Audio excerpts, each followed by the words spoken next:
It's a hump of the week Wednesday morning. It's a rainy Wednesday morning, but we are here to get your day brightened up and absolutely awesome. This is the locker room on the Smooth Breakfast, Smooth 98.1. Love music, love life. We love sports as well. Most definitely 17 minutes past 8 a.m. It's the 24th day in the month of September 2025. It's a new day. And of course, we're looking forward to a great time this morning. And I have my reasons for saying that. My name is Ayokunmi, and joining me this morning to take a look at the stories is the one and only bright-eyed, ready to go, Tega Supreme. Tega, good morning to you. Good morning. Well, hump of the week Wednesday, and there's a hump in my day. Okay, so we'll be touching on Ballon d'Or and the undeserving winners that a lot of people, not shockingly, because that's how mobs behave. A lot of Uh-uh. people think deserve to win. And that's what I'm calling all of you that say some people deserve to win Ballon d'Or. Now, that's what I'm calling you for this week. People should just take it like I'm taking it.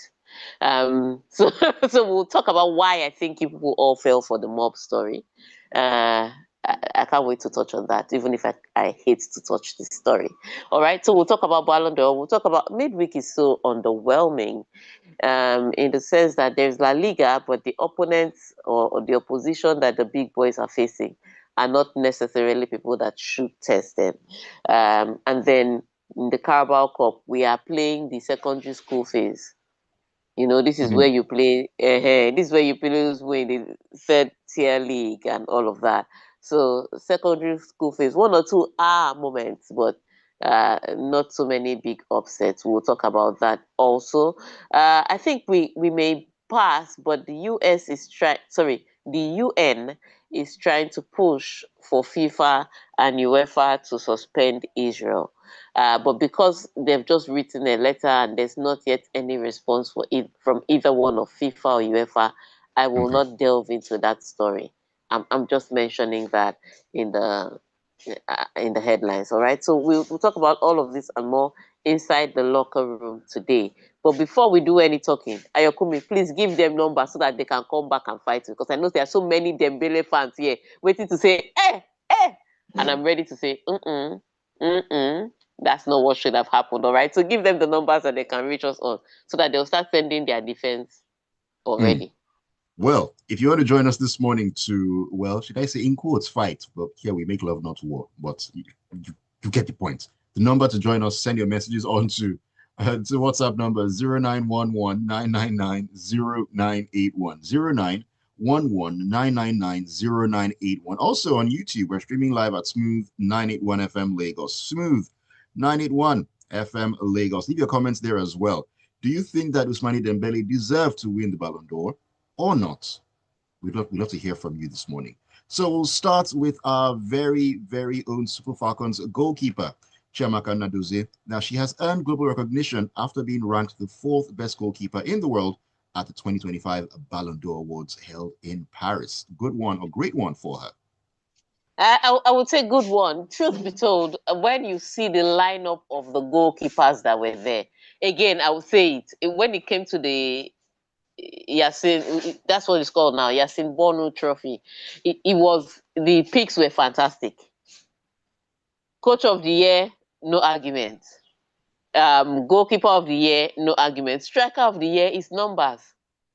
Mm, Whether they scored against a big team or they scored against small teams only, it doesn't matter. they should have For scored. strike, yeah, for striker of the year, it is strictly down to numbers, not necessarily impact, not necessarily the team. So that one was spot on. Um, Coach of the year, men and women, was spot on. But the goalkeeping department again, when you look at it, what can I say? Donnarumma was clearly the best goalkeeper last year, which is what is going to lead to my discussion in the Ballon d'Or when I'm talking about the Ballon d'Or. Player of the year winner, because the truth of the matter is a lot of people talked about how PSG had speed up front, but if you watch them across all competitions, it wasn't necessarily what PSG did up front that saved them. It was what they did in defense. Mm. because a lot too many teams got looks at their team, but you couldn't beat. How do you want to beat Donnarumma? He was stretching like, what's the name of that elastic man in Fantastic Four? He was Mr. stretching all over the Mr. Fantastic. Mr. Fantastic. He was all over the place like Mr. Fantastic. So it made it a little harder to beat. So Donnarumma are clearly winning. When it came to the women's team, again, it had to be Anna Hampton. There was nobody else. First of all, for the fact that Chelsea did well, at least in the league. But more importantly, because she came in to step into big shoes under controversial circumstances, and she didn't buckle under the pressure. Mm. All in all, if you ask me, and Katrina, the German goalkeeper, was a more fantastic goalkeeper in the tournament. Oh, she was immense But at the Euros. oh, she was immense at the Euros. She was, if you ask me, that was the best goalkeeper at the tournament. Even if she didn't win it, she was the best goalkeeper. But the club she plays for is also uh, I mean, wasn't put under as much pressure as Chelsea was, even if Chelsea considered 8 against Barcelona in the Champions League. So when you look at all these indices, you'd say, okay, and Hampton was not a bad choice. And Katrina was a close second. And then you have to talk about Cole.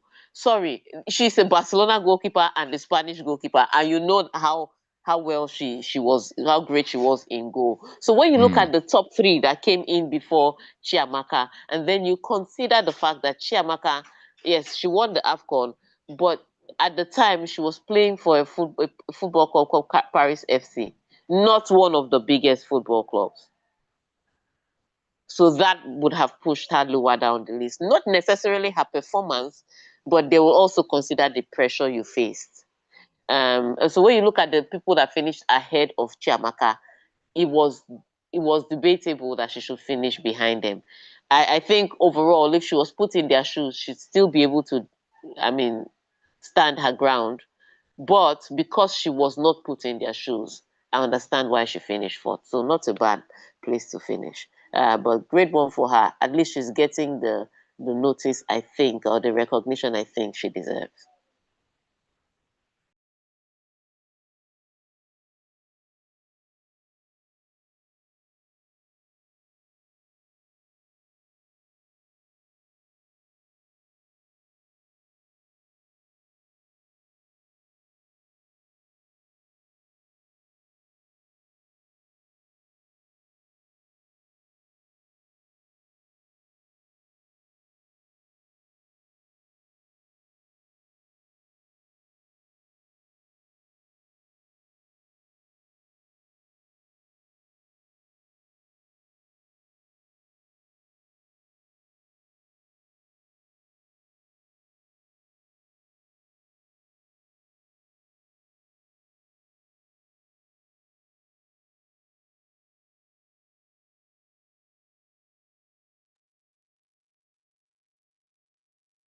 All right, welcome back into the locker room. Apologies for the break in transmission. There's some network issues. You know, sometimes technology does that to you. It happens. Yeah, Apologies.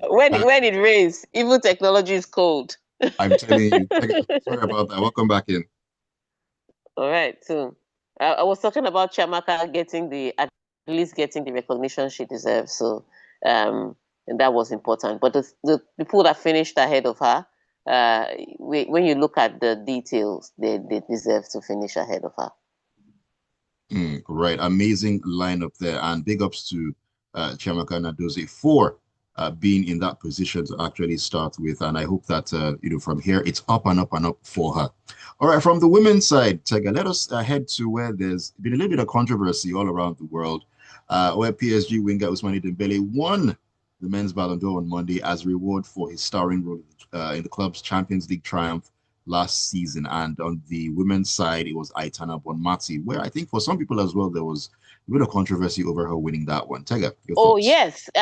If you ask me, both good. Well, one a great player. Aitana Bonmati is definitely a great player. One a good player, and he had a good season. But neither one, in my opinion, deserved to win it. Simple. I will start from Aitana Bonmati. Fantastic footballer. But you see, this is what I say about the Ballon d'Or. It's a reward for performance over the season. All right? And when you look at Barcelona's season, apart from what they did in Spain, you go to the Champions League, they lost to Arsenal in the final. You go to the Euros, they lost to England in the final. And then you also look at Bonmati's season itself, because the way you judge a team is different from the way you judge the individual on the team. If you say the team of the year is PSG, there's no argument about that, because the criteria for judging the team of the year is what they won. But to pick the best footballer from the players, it's not just what their team won, it was the role they played on the team. All right. So when you look at Aitana Bonmati, apart from the fact that Barcelona lost to Arsenal in the Champions League and Spain lost to England in the at the Euros final, you also have to remember that Aitana Bonmati missed a few games, through injury, and then she missed some because she was ill at the hospital. If you remember, she did not start the Euros in the starting lineup. She started from the bench. That's because she was just released from hospital a few days before. So she was not playing. Where was the performance you used to give her the Ballon d'Or? Could it also be Nobody's the fact that she won the player of the tournament at the Euros? Could that have played a part in this as well? Again, that which is where I'm going to come to. Again, when you look at the criteria for what I'm saying, she didn't have a performance for the large chunk. So it's your performance over the season. Okay. And winning player of the tournament, yes, means that you had a great tournament. But it doesn't necessarily mean you were the only player that had a great tournament. They just, you know how they do the technicalities and the weighing and all of that. Now, but it is for Ballon d'Or, it is your performance. At least that's what they write to me every time they say I should judge player of the season. They say it's your performance over the entire season. All right. So now the person I think should have won the Ballon d'Or, who is Alessa Russo. She was a key player for Arsenal when they beat Barcelona to win the Champions League for Arsenal. She was a key player for England when they beat Spain to win the Euros. In fact, what it means is that she made Aitana Bonmati cry twice. Bottom line. True, very true. So how, and this is a performance over the entire season. So how on earth is she not even finishing in the top two? That's the player I think should have won it, hands down, because this is not about how talented the player is, it's their performance over the entire season. So I think Alessa Russo should have won it. Now, if you didn't take Alessa Russo, there's another woman called Mariona Caldente, who played for Spain and also played for Arsenal. How on earth is she not winning that over Aitana Bonmati? Again, so I understand all these judgments about player of the tournament. But when you look at the performance over the season, Aitana Bonmati, great player, but she didn't deserve to win this Ballon d'Or, which takes me to the men's side now. And this one, I'm going to get controversy because a lot of people were saying, oh, yes, Dembele should win it, Dembele should win it. But Dembele had only 3 months of great football. Dembele started playing brilliantly from February to May. It's the same criteria, I think, that Vinicius Jr. lost the Ballon d'Or on. Because when you remember how Rodri won it, Rodri was fantastic for Manchester City from the start of the season to the end of the season, even if they didn't win the Champions League. And then he went on to perform for Spain, who went on to win the Euros. Yeah, so his performance across, that's my judgment. So when somebody has fantastic few months of football, even if the team won everything there was to win, they gave him player of the season in the French league. But again, that's another criteria I think is questionable, because most in general, the spotlight is on those who score goals.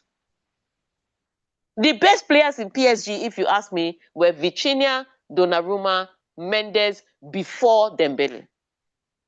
But those people play in roles that, you cannot, their impact is not necessarily quantifiable.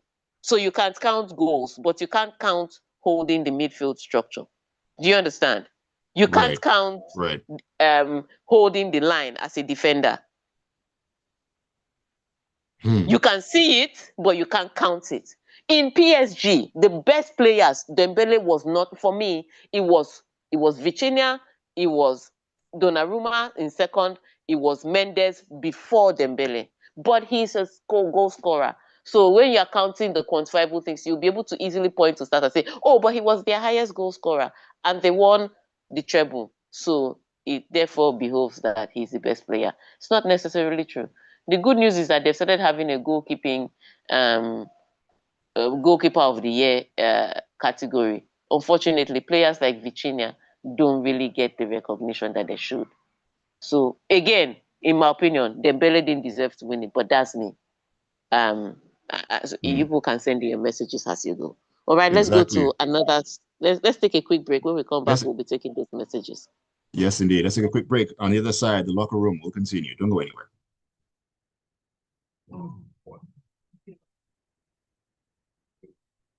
Hey, way. The messages have started to come in, Abi. Moses, this is Felix. He said Dembele's award was more emotional. On YouTube, let me see here. On YouTube, so many people. I'm just like, but he didn't play a fantastic season. He had a fantastic 3 months. To even make matters worse, even out injured now. Right? He didn't play against Marseille. So that's why he was on the award. He didn't have a fantastic season. He had a fantastic team. And again, I understand when you look across, when you say, oh, this team won that, and then he was the highest goal scorer. I get it. Was he the best player in PSG though? All of last season?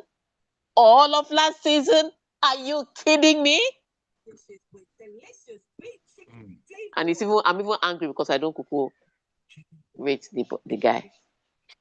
that has added fuel to the fire. That added fuel to the fire. I was so mad on Monday. As soon as they just announced me, I just switched channel. I went to Z World. Let me see better thing. That's the channel I went to was Z World. I didn't even change. Let me see better thing. But hey, what can I say? And such is life. That in this life, a player like Ousmane Dembele would win Ballon d'Or, and players like Thierry Henry, Kylian Mbappe. Thierry Henry never won it. He will never get the chance to. Xavi, Iniesta, those are quality players. And then he won it before Kylian Mbappe and Vinicius Jr. Do you know how hard life can be for Ousmane Dembele to win the trophy to win Ballon d'Or before Kylian Mbappe? And he won it at the team that Mbappe left. And do you understand? There's a madness. This life, but that's how life is. So. That's how life is. That's why I don't judge successes based on awards. That's how life is. Even in real life, there's some people that don't deserve to get an office. I don't want to say they don't deserve to get an office, but there's some people that deserve to get an office, but they never get it. And then one random guy from nowhere. From nowhere. That is life for you. All right, let's go back in. Should we take message or go to the next story? Let's take 1 or 2 messages, then we go to the next story. Okay. Welcome into the second half of the locker room this Wednesday morning. This is Smooth 98.1. We love music, and we love life as well. We're enjoying the sporting action this morning, and you are most welcome to join us. My name is Ayokunmi. Tega also with me. We've been sharing some insight into what's been going on in the world of sports. The Ballon d'Or is a conversation we just had, and we need to know your thoughts. Did the winners deserve to win? And if not, who do you think deserved to be the winners? 0911-999-0981. That is the WhatsApp number. We're at Smooth 981 FM Lagos. Smooth 981 FM Lagos. Leave your comments there as well. Okay, let me take a message or two here. Felix from Inde in Maryland says, okay, good morning to you, Felix. Dembele's Ballon d'Or award was more of an emotional thing. Okay. This is AY Nuniru who says, Dembele winning the Ballon d'Or before Mbappe is something nobody ever saw coming. Mbappe must be furious with himself right now. Well, if it's not your time, it's not your time. There's really nothing. That's what we're talking about. Sometimes if it's not your time, it's just not your time. And sometimes you may never get the validation from certain places. Do you understand? It doesn't mean that you are not successful. Doesn't mean that the world will not recognize you as a successful talent. But sometimes you just don't get the validation from certain places, and such is life. It's all over. It's not just football. All right. Let's take the next story. Then we'll take some more messages as we come. All right, let's talk about what went down in league action. We're heading to La Liga, where Real Madrid extended their winning start to La Liga with a comfortable 4-1 triumph at Levante on Tuesday. Kylian With Mbappe. Mbappe's, yes, so Mbappe starring, Mbappe has returned to status quo. It is just the most ridiculous thing, and that's what now makes Real Madrid really hard to beat. So they have 100% record. He scored 7 goals in 6 matches. All right. And you look at that and you juxtapose it against Barcelona, who's already dropped points at this early start of the season. It looks like an uphill tough task for them, because I don't know any team. Teams will score against them. The question is, Hmm, can you outscore me? exactly. And the answer so far seems to be no. Because what Alonso has done expressively, especially in the attack, is made them more fluid. So they're playing with a little bit of freedom. You don't know where a player will pop up in. Then yesterday it was Mbappe running behind the defender. As soon as Gola passed the ball to Mbappe, I was like, this is a goal. There was no defender that was touching him. Do you understand? So you look at that kind of expression, and then you look at the goal that Vinicius scored, and from the tight angle he did, and then you look at Mastantuono. So when you look at all the players and where the angles that goals can come from, it becomes questionable if you can stop them from scoring. But defensively, though, they will give you 1 or 2 looks. They are quite shaky in defense, and again, I think that's also what I have noticed from the Alonso managerial career. His teams are still defensively vulnerable. His career is still early, because on Sunday I saw Pep Guardiola park the balls for the first time in my life, and I've seen him. Do you understand? So his career is still evolving. It may take 10 years or 11 years. If Pep Guardiola can park the balls on Sunday, after all these years of playing attack, attack, attack, Anything is possible, though. anything is possible. But in this early managerial stage of Alonso's career, his teams have looked vulnerable defensively. But the 2 things that they have is that they are resilient. So they play till the referee blows the whistle, and then they are very fluid in attack. So let's see how it goes for them. Let's see how it goes. Good early start to the season out there for Real Madrid. All right, let's see what's happened. Let's come back to England and see what happened in the Carabao Cup, where Alexander Isak scored his first Liverpool goal to inspire a 2-1 win against Southampton in the League Cup third round, while Chelsea survived the scare to beat third-tier Lincoln on Tuesday. Yes, I think that was the bigger story. So you know how it is with the Carabao Cup, especially in these early stages. Players that don't get the chance to play regular time in the Premier League, players that their names like Chiesa for Liverpool, who are not even on the Champions League squad. This is the opportunity to shine. The Carabao Cup, the FA Cup, just come out and do your thing. And so the draws for so far for the big boys have been favorable, because Arsenal, I think they play Port Vale, Tottenham play Doncaster. I'm just covering the basis in case we don't get to those stories. Mm. So you look at who is Manchester City is playing Huddersfield. So you look at all those teams; they have good draws. Chelsea had the opportunity yesterday to play against Lincoln. The scalp takers. But Liverpool yesterday against Southampton was interesting, because of the recent Southampton Premier League experience. I thought they would put up a fight against Liverpool, and they did put up a fight against Liverpool. But Isak, he was left alone in the 18-yard box with the ball. That's a goal every day of the week. and, and twice on Sundays. It's a goal and a half, in fact, for good measure. So you look at Liverpool; they have been doing the work they need to do. There's a reason they have the 100% record in the Premier League, and now they've won this match by 2 goals to 1. It looked like an escape, but at the end of the day, it was brilliantly executed football. Apart from the fact that Ekitike got the worst red card I've seen in my life. I've never seen a footballer that is that. Tega, he's not. He was just momentarily, intellectually vacant. So Let's call it that. Ahmad did the same thing against Liverpool in the FA Cup 2 seasons ago or so. He, he, Second year, no, he no, took no. it He's a sent off. small boy. Ahmad was a small boy then. Ekitike is a small boy now. I mean, we can say he's young-ish, I guess. You know. Then remember, he's young. Was for kicking the ball away. Can you hear me? I can hear you now. Can you hear me? Yeah, I can hear you now. Okay. I said, so the first yellow card was for kicking the ball away. The second yellow, do you understand? Then the second yellow card was for taking off his shirt. 2 useless yellow cards. I would deduct your salary. I'm sorry, I would deduct your salary.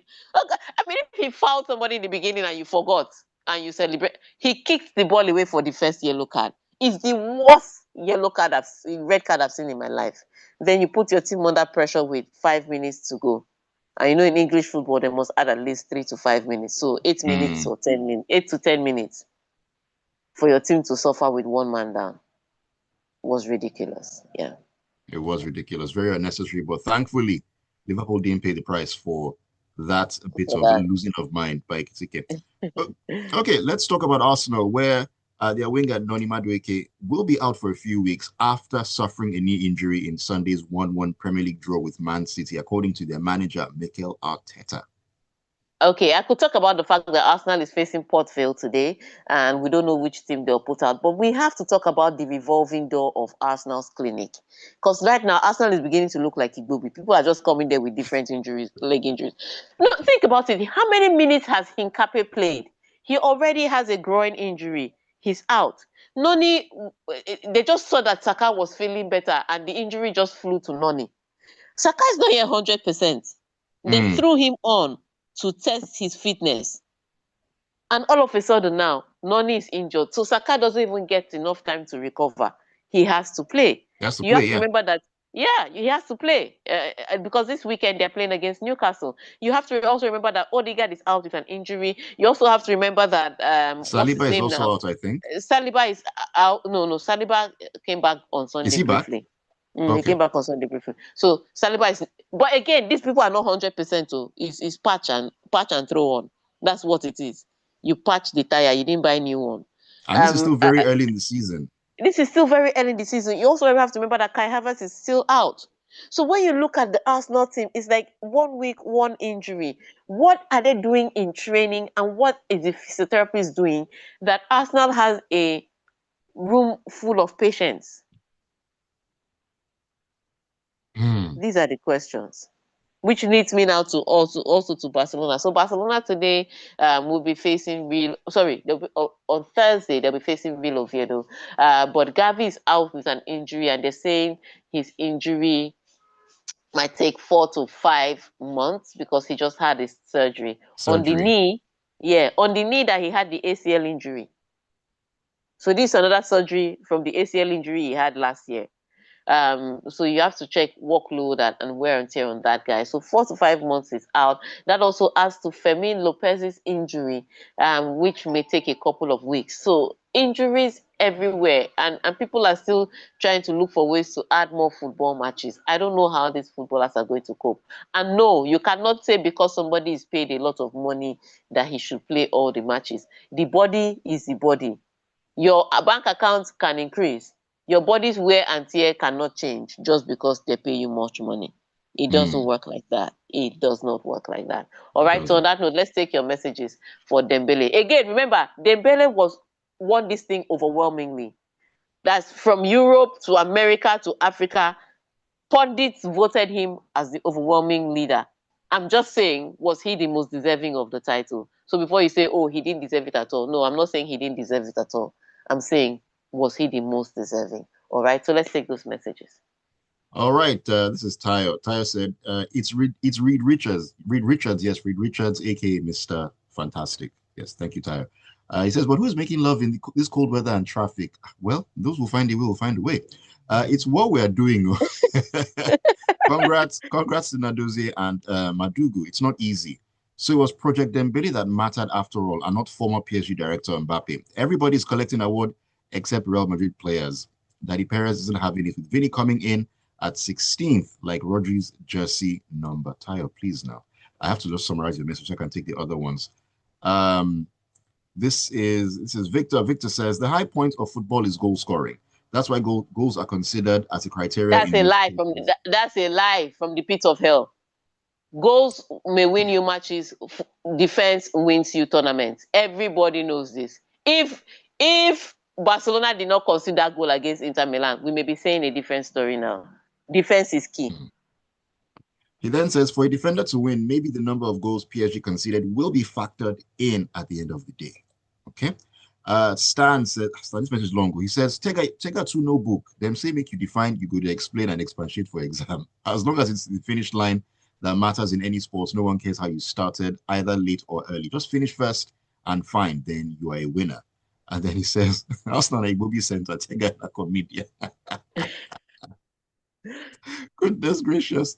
This is Biodu. Biodu says, okay, good morning to you, Biodu. He says, since it's by goals, since it's by goal, the organizers of the Ballon d'Or use as criteria, then Dembele fully deserved it, but they almost gave it to Yamal. It reminds me of how Iniesta and Xavi did all the work for Messi to win all the Ballon d'Or awards. Wow. Kylian Mbappe is the most prolific goal scorer in La Liga today.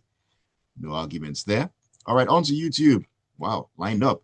Uchenna Okoye says, Liverpool with 2 top keepers and 2 top strikers. United with 2 rookie goalkeepers and a striker who's struggling.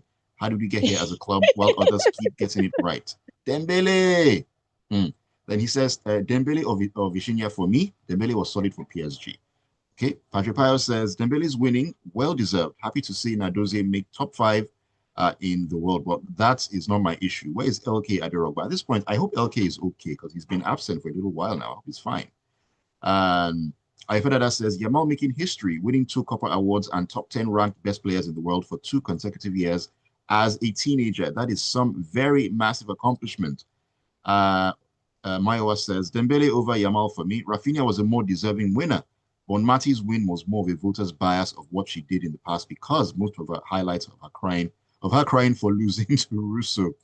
And then KK says, Tega never liked Dembele. I remember her calling him a faster Walcott. Tega, is that true?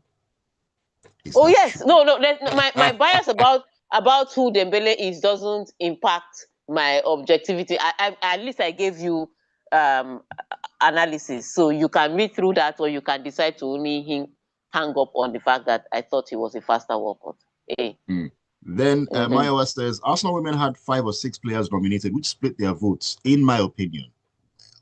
Well, it was not the Arsenal fans that were voting. It was pundits. So this is what upsets me about Ballon d'Or. FIFA best, I don't have a problem because there's emotional voting. You know, you are taking captains are voting, coaches are voting, and then there's a place for fans. So FIFA best for me, I don't really rate it. But these are allegedly pundits of the game who watch the game. So the votes cannot be split across if you are looking at who did what. Do you understand? This is not Big Brother Nigeria. Right. And finally, let me take this one from Mohammed. Mohammed says, Tega, all this your analysis on Ballon d'Or is just academic. The best criteria is goals.